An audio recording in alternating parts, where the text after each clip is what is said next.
حضرت مولا کائنات فرماتے ہیں کہ میں نے اپنے رب کو کیا اپنے رب سے پہچانا ہے نا، چکر میں ڈال لینے والی بات. اور آپ فرماتے ہیں کہ رب کعبہ کی قسم میں عبادت نہیں کرتا جب تک اپنے رب کو نہ دیکھ لوں. اب بولو تو. لیکن بات یہ ہے کہ فقراء کے نزدیک یہ بات کچھ اور معنی رکھتی ہے، علماء کے نزدیک یہ بات کچھ اور معنی رکھتی ہے. فقراء کے نزدیک جو بات جو معنی رکھتی ہے وہ تو کہتے ہیں کہ علی بالکل درست کہتے ہیں، اس لیے کہ علی کا رب اللہ نہیں محمد تھا.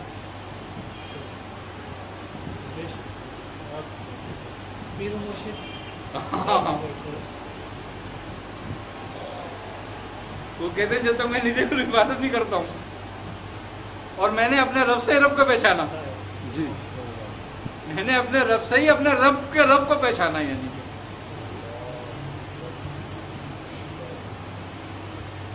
کہ وہ رب الارباب ہے. جیسے ہم لوگوں کے یہاں تو رب کا نام لینے سے اللہ کا دھیان جاتا ہے، لیکن عربی میں رب سے مراد پالنے والا، پرورش کرنے والا، تربیت کرنے والا. بالکل. حضرت علی رضی اللہ عنہ نبی پاک صلی اللہ علیہ وسلم کی زیر تربیت رہے ایک عرصے تک. بالکل ان معنوں میں انہوں نے ان کو فرمایا. اور خوبی کی بات یہ ہے، ایک بڑی عجیب ہے علم جفر کے مطابق حضرت علی کرم اللہ وجہ کے جو نام کے اعداد ہیں 110 اور محمد کے نام کے اعداد 92. اچھا دونوں کو ملاؤ 92 اور 110 کتنے بنتے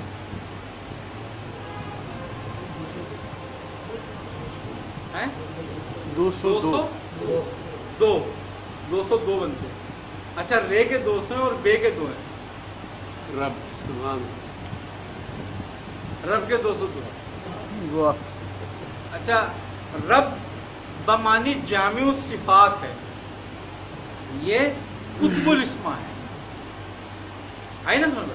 اللہ ذات ہے اسم، اور رب جامع الصفات. جامع بے شک. اور جو جامع الصفات ہوتا ہے وہ قطب الاسما ہوتا ہے، تمام اسما کا امام ہوتا ہے. واہ سبحان اللہ. اور یہ دونوں ہستی ہیں، ایک امام الانبیاء ایک امام الاولیاء. سبحان اللہ. یعنی کہ یہ دونوں ذات جامع الصفات ہے. وہ مقام ہے رسالت میں، یہ مقام ولایت. دونوں کا اسم رسالت میں آپ کا اسم قطب الاسما ہے،